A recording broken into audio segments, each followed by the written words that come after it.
I am. You on ready? Uh-huh. Hey everybody, it's me RJ. Got a little weeds in there, but not bad, but this is the update. This is only the first week of cutting.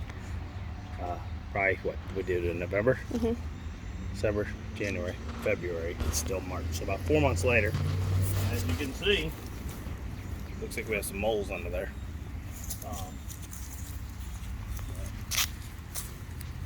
Hopefully we'll fix this erosion problem. It will fix the erosion problem as long as it stays here in the water. Look at that. You see all that beautiful grass? So beautiful. Okay, I'll put up a link. I don't know if I did before, to stuff you can get to make it, the netting, the spikes. It's just mold damage. Nothing we can do about It's that. just rolled up a little bit. So much fluffy. Yeah. So much fluffy. Fluffy. Yeah, to go with the moles. Yeah. So, alright.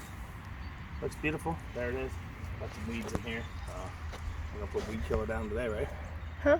Weed, yeah. Yeah. It's going down today. That won't be there. So, there we go. As always, I'm RJ. See you today. Each and every day. Bye bye.